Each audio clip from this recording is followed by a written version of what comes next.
together have allowed this. And I think even up here, the four elected officials that are up here represent very different districts. And yet we're united on this issue because of its importance.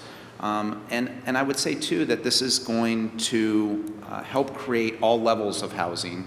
It will help spur our local economy by helping to streamline the process of getting these units out. And whether it's permanent supportive housing, transitional housing, all these different types of housing are important. And we know that by providing the housing with the services, it works. And we've seen in San Diego, there's been a tremendous amount of progress. We have a lot of the infrastructure in place to help make sure that once this funding gets here, it works and benefits the most people. Stand Down has been a huge success here in San Diego and a model for the rest of the country. Our point-in-time count, Project 25 through the United Way, our downtown ending homelessness effort that's united so many different groups together to fight this. All of these projects over the years has shown that how committed San Diego is on this issue. So I think I think this is the right time for this, and I certainly am pleased that we have been able to work across the aisles to get the support on this. I've been struck that I think San Diego, more than most cities, has been a place where elected officials have been able to come together across party lines. I mean, clearly your time on the city council and after you were engaged in these issues, you've been engaged in them in your time in the assembly, and as have all the members up here. But I was struck that yesterday the mayor released his set of priorities, and he identified a same priority that previous interim mayor Gloria had identified with respect to homeless intervention. And I just think that that really creates a huge opportunity in San Diego to take advantage of the local resources that exist, but then to take advantage of what could exist if we collectively get Prop 41 passed and have the ability to do these kinds of partnerships with Veterans Village and other service providers to create housing opportunities for both our homeless veterans and our veterans that are at risk of becoming homeless, because it's both. We should never be in a position where we have to wait for somebody to get into homelessness to start reacting to the issues in their lives.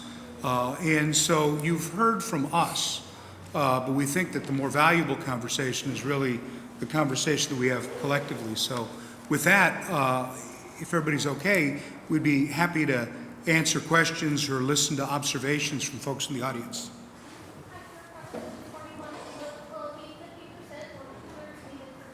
Simple majority, 50%. 50% to pass. Yes. Good to see you.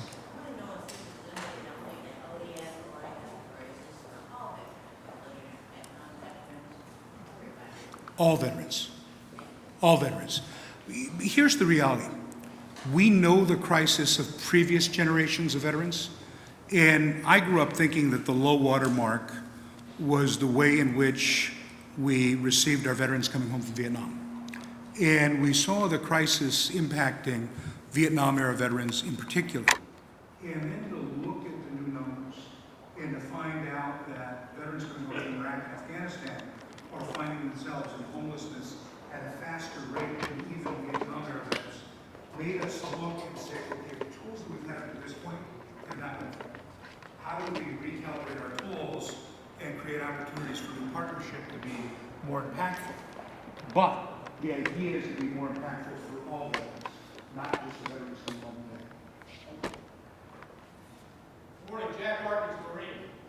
This is a great assembly of organizations represented by these veterans that are present here. Scores of organizations that are represented. And in San Diego, veterans are ready to take part, put their shoulders to the wheel. So we're grateful that we have the indication that you've got staff members that will be visible to us, accessible to us, and we can help make Yes on Prop 41 for vets.org the best known code in the city and in this area all the way through June. And that we'll see in the other newspapers of the cities of the state, the equivalent of what's in the San Diego UT's editorial page today. So we're eager, we're counting on you. Thank you. Thank you. This Prop 41 a state proposition. It covers the whole state. Yes. Have you considered Habitat for Humanity's, the nonprofit organization building? Thank you very much. And one of our Pearl Harbor survivors, thank you, sir.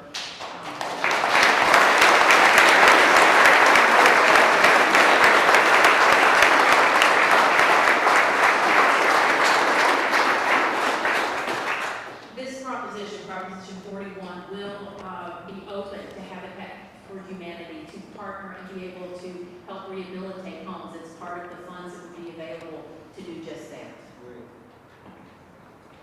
Bill Paxton, United States Marine Corps. It is a great honor to have you as our representative. But one big question still remains unanswered. We get them in housing, and a lot of them have medical problems, and families have all these different other problems. In the meantime, a lot of our veterans are awaiting claims. Some of these homeless veterans had a home, and they got out of that home because they couldn't afford to stay in the home. So